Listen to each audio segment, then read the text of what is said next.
Welcome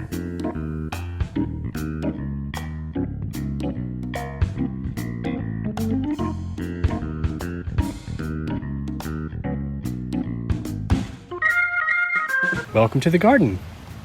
Today's an exciting day in the succulent garden because I'm going to be doing some propagating. I haven't done this in a while because I have very little space indoors. But this plant really needs to be pruned. And when you're doing pruning, you might as well be propagating.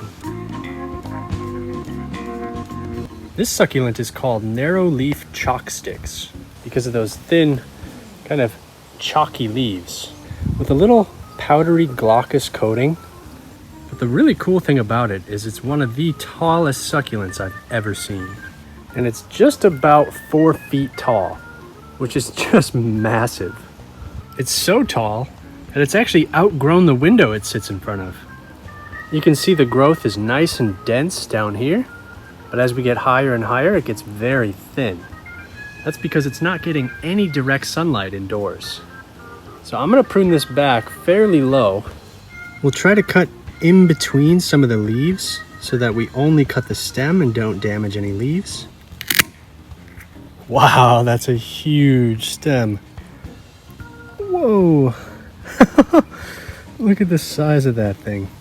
I actually think it looks a little bit awkward with the top just kind of lopped off like that. So I'm going to try cutting it again about halfway down. Now we could go all the way down to the base and it might send out new growth, but we can always cut this again lower a little bit later. So I'm just going to make another cut. Wow, even this one little piece is huge. Now to help us plant this out, because you can see the leaves are actually hanging lower than the stem, I'm going to trim off a few of these bottom leaves. But we can get rid of about 3 or 4 inches of leaves along that stem. That'll give us something to plant out or to set in water. I really like propagating in water, so that's probably what we're going to try with this one. But we still have this mammoth. And because we have this kink here, I'm going to cut that out.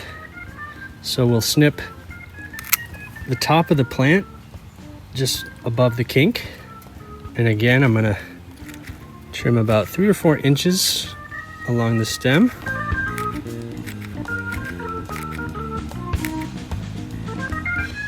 I'm going to make another cut just below the kink. That way we've got 2 straight segments and then one kind of S-curve segment. And we want to make sure we know which way's up. So we'll just trim the bottom portion of its leaves. And back to the main plant. I think it looks all right. Now we could again cut this right down to the bottom, but this is likely to fork. But I'd rather have the new growth be a little bit higher up rather than right down at the base, since we already have 4 new plants sprouting out of the base. Wow, the sap on this smells really good. It's like a pine tree. Kind of a citrusy sort of pine smell. And just for fun, I'll save a few of these leaves, see if we can propagate them.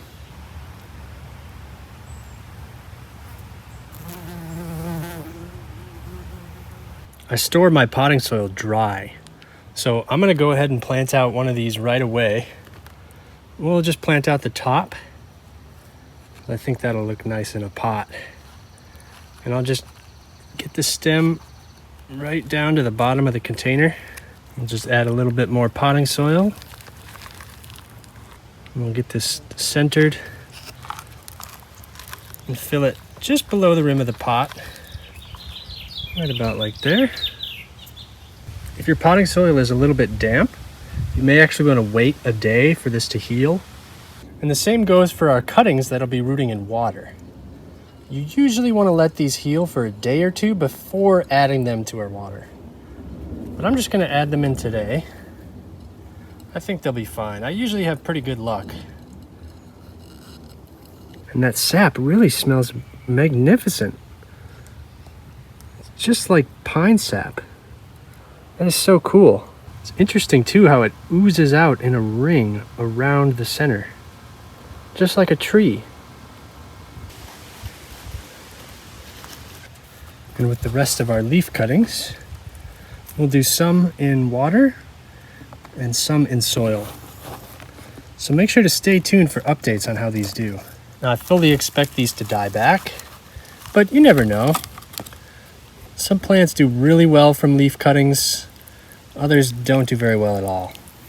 So there we have a few leaf cuttings in soil and water, and a few stem cuttings in soil and water. And the original plant looks really nice here at the back.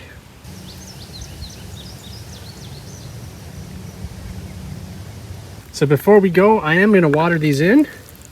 Now it is good practice to let them heal for at least a day or two before you do water them in.